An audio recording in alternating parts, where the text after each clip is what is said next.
Hi YouTube шинэ бичлэгтэй тавтай морил.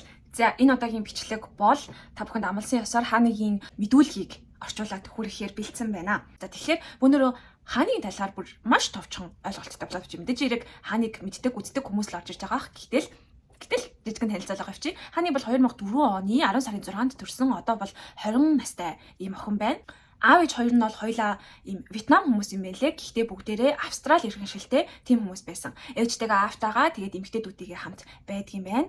За, ерөнхийдөө танилцуулга нь ингээл болоо. Тэгээд хүсэл мөрөөдөлтөд хөтлөгдөд дуучин болох гээд K-pop idol болох гээд Солонгост хурж ирсэн байгаа. Тэгээд Hype Entertainment-д ингээ харьяалагдаж орсон байгаа. Гэтэл Hype Entertainment бол Newjeans хамтлагийг айгүй олон удаа дорд үзчихсэн, үл тоож исэн.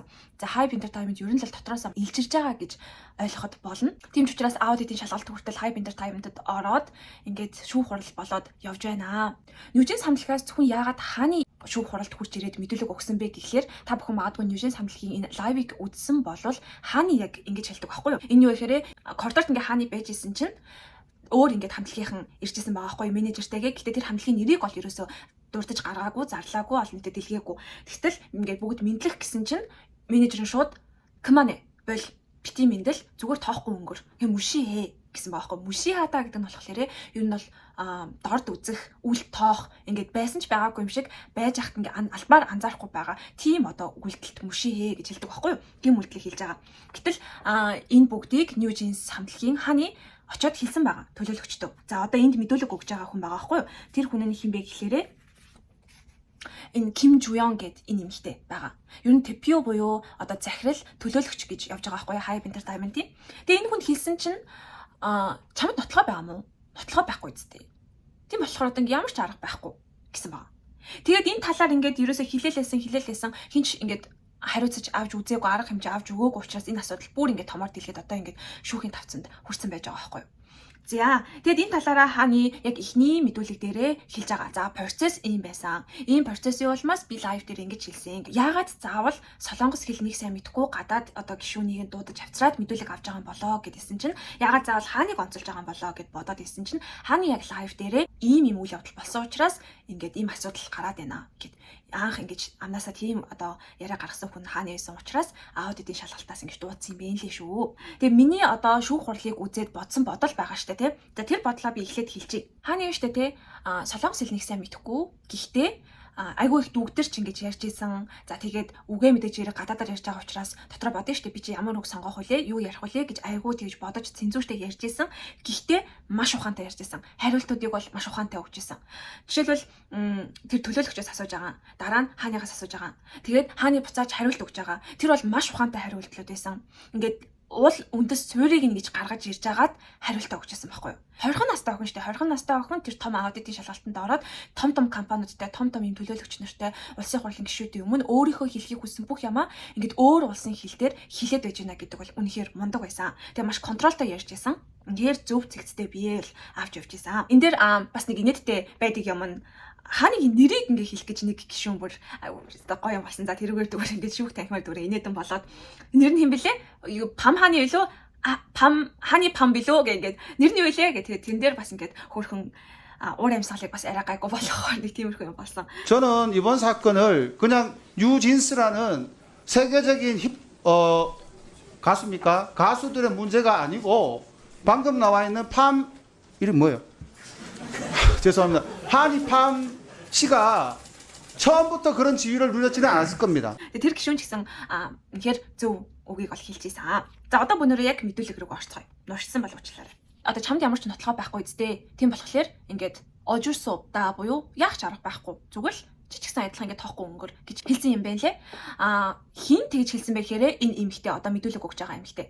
Тэгээд Ханы хэлэхдээ Hype Entertainment-ийн тушаалыг одоо бол үнэхээр дагмааргүй байна. Биднийг ерөөсө тоохгүй байгаа. Бидний ингээд одоо үйл ажиллагааг хамтлагийн үйл ажиллагаа үнэхээр яах нь ойлгомжгүй байгаа. Бидэрт үнэхээр хэцүү байна. Бид нар үнэхээр тавчиж байна гэж хэлсэн байгаа. Ингэж гадуурхаж байгаа, дорд үзэж байгаа, нүд үзүүрлж байгаа зүйл бол ерөөсө ганц хоёр удаагийнх биш ээ. Тэгээд энэ дээр биднийг зүгээр ч нэг юм дорд үзээд нүд үзүүлсэн биш биднийг бүр ингээ харааж зүгчээсэн. Тэр нь хүртэл ингээд сонсогдсон. Бидний компани, бидний entertainment бидэнд дурггүй гэж би бол ойлгож байгаа. Чиний одоо ярьсныг илчлэх боломжгүй чамд нотлохоо байхгүй үсттэй гэхдээ нь ханы камер байгаа штэ, CCTV гэж байгаа штэ гэж хэлсэн. Тэгээ CCTV-г нь очоод шалгаад үзээрэй гэдгсэн чинь эхний 8 секунд дээр яг ингээд зүгээр инсаа буюу тэр мэдчилгээ хийж байгаа бичлэг бол байсан заяа. Ингээд ингэж мэдлж байгаа. А тэнгуүтлээ тэрний дараачийн бичлэг буюу бүр 50 минутын бичлэг нь алга болсон байсан. Амар сонирн багаз.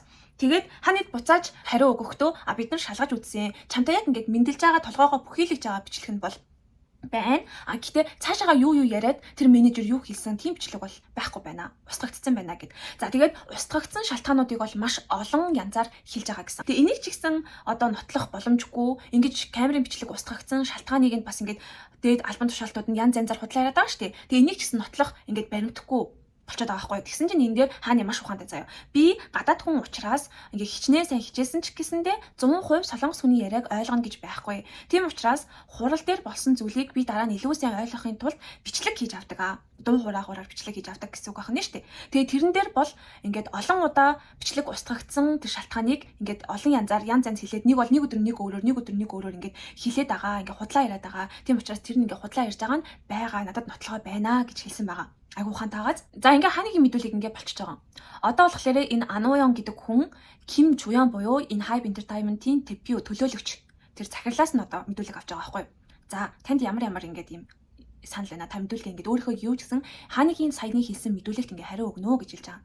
Тэгсэн чинь тэр хүн юу гэж хэлсэн бэ гэхээр за би ханыгийн үгэнд бол итгэжсэн. Би ч гэсэн ингээ дотроо үнэхээр их тавчдчихсан.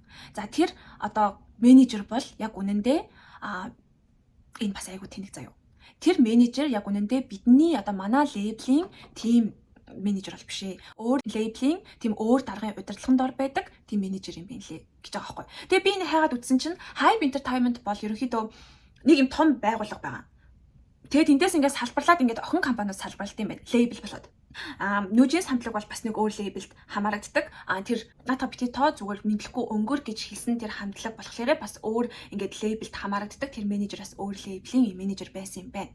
Тэгээд тэр Ким Жуян гэдэг хүн хэлэхдээ тийм учраас бид нар ингээд сайн мэдэхгүй байна. Яг ингээд Нүжийн самтлагийн харьяалагддаг лейблийн тийм өөр хамтлагийн менежер бол Нүжийн самтлагийг хязгаарчлах гэж хэлэхгүй гэж хэлсэн байгаа. Тэгсэн чинь асуулт нь айгүй гоё. Энэ Ануян гэдэг хүний асуулт нь за окей тэр лейбл гэдэг агааг чинь ойлгож байна. Өөрөөр охин компаниудад харьяалагдаад ингээд хамтлагууд салбарлагддгийг би ойлгож байна. Гэхдээ энэ бүх лейбл чинь Hybe Entertainment-ийн доор байдаг үстэй. Хичнээн өөр лейблийнх, хичнээн өөр даргын удирдлагын доор байдаг ч гэсэндээ лейбл бүр бие бинийгээ хүндэтгэх ёстой үстэй. Адилхан л тэр компани нэрийн доор бүх үйл ажиллагаа явуулж байгаа хамтлагууд, бүх үйл ажиллагаа явуулж байгаа, ажил хийж байгаа менежерүүд яахлаараа артистуудаа хүндэлдэг юм бэ? Яахлаараа Hybe Entertainment бүх лейблүүдээ ингэж хатгсан гар шиг базаж авч чаддгүй юм бэ? Ийм санаа гаргаж ирсэн. Ад бол таалагдсан. Тэрэн дээр бол Ким Жуян бол нэг сүртэй бас хариулт хэлээгүй ерөнхийдөө тийм байна уучлаарай гэд өнгөрсөн байгаа. Тэгээ тэрний дараа танд өөр хэлэх зүйл байна уу гэсэн чинь би өөрийнхөө төвшөнд авах ёстой бүхэл арга хэмжээгээ авсан. Бүгдийг хийж өгсөн гэж би бодож байна. Гэхдээ цаашдаа бол би дахиад илүү сайн арга хэмжээ авч өгч чадна гэж би өөртөө итгэлтэй байна энэ төр гэж нэг иймэрхүү ярьсан. Тэгсэн чинь хааныхаас дахиад авсан. За та ингээд энэ одоо entertainment-ийнхаа төлөөлөгчийн үгийг сонслоо. Танд одоо хэлэх зүйл байна уу? Гэсэн чинь хааны уйлаад хэлсэн байгаа.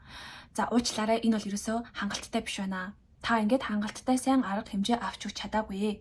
Хэрвээ тэгсэн бол энэ асуудал энэ хүртэл ирэхгүй байх байсан шүү дээ. Цаашдаа за мөн ирээдүйд гэж ингэж ярихынхаа өмнө эхлээд энэ асуудлаа яг баттай шийдэж өгөө. Тэр цагт цаашдаа ирээдүйд гэж ингэж ярьцгаая. Одоо манай хамтлагийн үйл ажиллагаа айгүй зогсон байдалтай байгаа. Тэгээ энэ одоо явцад яах юм бэ? Энэ үйл явцыг яа гэдэг байгаа юм бэ? За тэгээд мөн дээрэс нь бидрэг байнга ингэж дорд үзэж гадуурхдаг энэ асуудлыг яах юм бэ? Та яг яаж биднэрт шийдэж өгч ямар арга хэмжээ авч өгч чадах юм бэ? Энийгээ тодорхой хэлж өгнө үү? Ханыгийн сүүлийн мэдүүлэг буюу тань ингээд дахиад өөр хэлэх зүйл байна уу? Хэлж болно гэсэн чинь ханы хүнийхэн хувьд хүндлэх нь битгий хэл ажлын байран дээр хүртэл зовоож нүд үзүүлсэн. Бас бидний ах эгч нар, үеийн найзууд, дүүнер, мөн дадлагжагч нар байна ч гэсэн ийм зүйл санаа зовхгүйгээр ажиллаа хийгээсэй гэж хүсэж байна.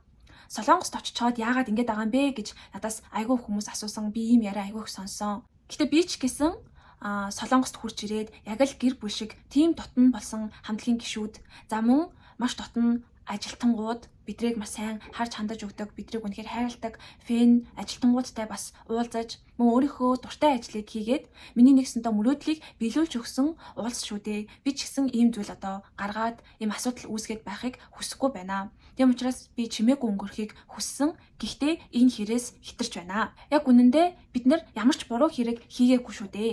Буруутай хүмүүс нь бардам явж байхад уучлалт гуйх хэвээр хүмүүс нь юу ч болоогүй юм шиг явж байхад үнэхээр яах хэвээр учраа олохгүй тавчдмаар байсан. Үнэхээр буруугүй юм бол нуух зүйл байхгүй бол гарч ирэх хэрэгтэй. Бидэнд өөрсдийгөө тайлбарлах хэрэгтэй. Гэтэл байнга зайлсхийдэг, байнга өөрсдөөсөө холдуулдаг. Энэ байдал нь үнэхээр төвөгтэй тавчдуулж байна. Сүүлд нь энэ хуралд би дахиад дуудагдахаар болох юм бол солонгос хэлээ илүү сайн сураад ирэх болно гэж хэлсэн байгаа. Хөрхөн байгаа биз. Яг тэгэхээр ингээд тэр одоо хурал дээр би сая хэлсэн шүү дээ. Өөрийгөө илэрхийлэх амар хэцүү ингээд сандрахаас ахуулаад тэгээд тийм зүйлд ийм том нөхцөл байдалд ингээд өөрийгөө маш сайн контролдоод ийм сайн мэдүүлэг өгсөнд ингээд хүмүүс одоо баяр хүргэж байгаа чи үнэхээр мундаг байсан, чи үнэхээр сайн ингээд ярьсан гэд. За тэгээд дараагийнх нь бол Ким Жуян гэдэг тэр захирлын бол бас сүүлийнх нь одоо мэдүүлгийг авсан. Энэ төлөөлөгч бол өмнөх төлөөлөгчөөс ялгаатай маш хурдан уучлалт гуйсан байгаа. За ингээд биднийг үнэхээр уучлаарай. Бид нар дахиж ийм алдаа гарахгүй. Одоо энэ бүх үйл явдлаас харахад бол артистуудынхаа үгийг маш сайн сонсож явах ёстой юм байна гэж бодогдож байна. Мөн биднэрт итгээд жаахан хугацаа өгөх юм бол бид нэр илүү сайн компани болж бүх асуудлаа шийдвэрлэж өгнө. Ньюжинс хамтлагийн ч гэсэн бүх ингээд гаргаж байгаа саналууд за тэр асуудлуудыг нь шийдвэрлэж өгч чаднаа гэж та бүхэнд хэлмээр байна гэж хэлсэн. За тэгээд энэ дээр болохоор нэг юм гишүүн байгаа байхгүй юу? Тэр гишүүн бол майк унтарсныхаа дараа хүртэл ингээд хэлжсэн. Та нар ингэж болохгүй штэ. Яаж та нар ингэдэг байна гэд. Тэгээ майк унтарсны дараа хүртэл гишүүн ингээд ярихаа зогсоохгүйгээр ингэж чичилж хэлж байна. Ингээд тэр хүнд ингээ хандаж хэлж байна гэдэг чинь танай компани үнэхээр болохгүй байгаа штэ. Буруу зам руу яваад байна штэ гэдгийг ингээд хэлж байгаа бас нэг үндэслэл гэж би бодож байна. Ньюжинстэй холбоогүйгээр нэг юм өөр мэдээлэл энэ хурал дээр яригдсан баггүй. Тэрийг би бас танарт сонирхуулъя. Эмэгтэй юм гишүүн энэ төлөөлөгчөөс асуулт асууж байгаа. Юу гэж асуусан бэ гэхээр за хэд хоногийн өмнө бол танай компанид ажилтан чинь ухаан алдаж унсан юм байна. Ухаан алдаж унаад тэгээд ерөнхийдөө эмнэлэгт очоод нас орсон юм байна шүү дээ. Та нар энийг яагаад ингэж мэддэггүй юм бэ? Энэ нуун дарагдуулсан юм шүү. Та нар ажлын байран дээр осол гараад танаа entertainment хариуцлага хүлээх ёстой байтал та нар энийг нуун дарагдуулсан юм биш үү? Гэсэн чинь нөгөө нэг эмэгтэй маань юу гэж хариулсан бэ гэхээр за энэ юусоо нуун дарагдуулсан зүйл бол биш ээ. Яг ингээд тухайн үед ажиллаа хийгээд ингээд явж исэн чинь манай одоо ажилтан ухаалтаж унсан байгаа. Тэгээ бид нар бол эмнэлэгт хүргэж өгсөн. Тэгээ эмнэлэгт хүргэж өгөөд ингээд аав ээж энэ гэсэн холбоо бариад тэр нас орсны дараа бол ингээд аав ээжтэй нь бол тохиролцсон. Аав ээж нь бол ерөнхийдөө асуудлыг шийдвэрлэсэн гэж хэлсэн. Тэгсэн чинь хамгийн гоё нь юу гэж үгүй наад чинь л угаасаа нуун дарагдуулах байхгүй юу? Нуун дарагдуулна гэдгийг чинь тэрийг хэлээд байгаа байхгүй юу? Нуун дарагдуулна гэдэг нь юу вэ гэхээр аав ээжтэй тохиролцсон юм а гэл ингээл асуудлыг хүний амьдсыг зүгээр ингээл шийдчихийг нуун дарагдуулах гэдэг байгаа байхгүй юу? МП гэж яриад байгаа. МП. За тэгсэн чинь хамгийн аимшигтай нь тэр ажилтан яагаад нас орсон бэ гэсэн чинь Кваруса гэж байгаа байхгүй юу? Хит их ажил хийснээс болоод бүр ядраад тартагтаа тулаад өөрийнхөө ачааллыг дэлэхгүй нас орохыг Кваруса гэдэг юм. Кваруса. Тэгээд энэ Кваруса МПАдаг буюу ингэж нас орсон хүнийг одоо ажлын байран дээр ажлынхаа дарамтаас ачааллаас болоод нас орсон байхад энийг та нар нуун дарагдуулсан байна штэ. Гэсэн чинь хариулт нь бид нар нуун дарагдуулаагүй ингээд ажиллаа хийгээд ингээд ухаалтад унчаар нэмлэг дээр авчиж өгсөн. Тэгээд ингээд нас орсон. Тэгээд тэрний дараа бид нар эцэг эхчүүдтэй тохиролцсон. Ямар шүүх хурлын төр болоогүй зөв шууд эцэг эхчүүдтэй тохиролцоод эцэг эхтийн тохиролцоод ингээд болцсон. Тэгээд тийм дээр хамгийн гоё нь бол ерөөсө тэр гишүүн харин тийм ээ наадыг чинь л угаасаа нуун дарагдуулах гэдэг байгаа байхгүй. Яг наа үйлдэл чинь нуун дарагдуулах гэдэг байгаа. Эцэг хүний амьнасыг эцэг эхтийн тохиролцсон гэдэг ингээд байж идэг. Тэгээд энэ дээр бол угаасаа тэр эмэгтэй төлөөлөгч захирал хэлэх үг байгаагүй. Тэр угаасаа юу ч хэлэх үү тийм. Тэгээд ийм одоо мэдээллүүд байна. Тэгээд шүүх хурал бол Ньюжинс хамтлагийн талд гайгүй шийдэгдээд ингээд гой хариу гараасаа гэж хүсэн хүлээж байна. Тэгээ нэг хөөрхөн юм гэх юм бол тэр гишүүн байгаа шүү дээ. Одоо хурлыг одоо даргалж байгаа, явуулж байгаа, асууж байгаа тэр хүмүүс бол бүгд ноутбукийнхаа урталт Ньюжинс хамтлагийн тэр лого байдаг шүү дээ. Тэр логог наацсан байсан. Тэгээ энэ бүр амар хөөрхөн санагдсан баггүй юу. Тэгээд энийг харахад бол Солонгос улсын тэр улсын хурал бол Солонгос улс шудраг үнний талд байдаг шүү. Хилмигцэн хүний талд байдаг юм шүү. Энэ шудраг үнэн хизээд ялдаг юм шүү гэдгийг бас илэрхийлж байгаа юм болоо үйл хөдлөлөөрөө улсын хурлын гишүүд нь хүртэл ингэж харуулж байгаа юм болоо гэж бодсон. Тэрнээс биш тэр одоо Ньюжинс хамтлагийн тэл логог ин одоо фэнүүдийнхэн л мэддэг тэр логог ингээл ноутбукн дээрээ наагаал тэгэл гишүүд нь ингэж одоо хурлаа эхлүүлнэ гэж байхгүй шүү дээ. Тэгээ тэрийг хүртэл ингэж бодоод анхаарад тэр ямыг наагаад ингэж хуралд орж ийнэ гэдэг чинь гişүүд өөрсдөө маш ёс суртахуунтай байна, хүнлэг байна гэж би харж байгаа. Нүжинс хамтлаг маань буцаж дахиад гоё комбек хийгээд гоё үйл ажиллагаагаа явуулаасай гэж хүсэж байна. Тэгээ дараагийн бичлэгээр уулзтлаа. Түр баяртай. Өнөр тийм. Та нар энэ жүжигчнийг мэдгүй. Энэ жүжигчин 11 сарын 12-нд нас орсон юм л шүү дээ. Ямар сонирн байгаа биз? Бүр гинт нас орсон. Тэгээ би өнөөдөр л тэрийг мэдсэн. Тэгээ магадгүй та бүхэн энэ талаар мэдхийг хүсэж ивэл бас комментэд үлдээгээрэй. За одоо ч ингэсэн баяртай.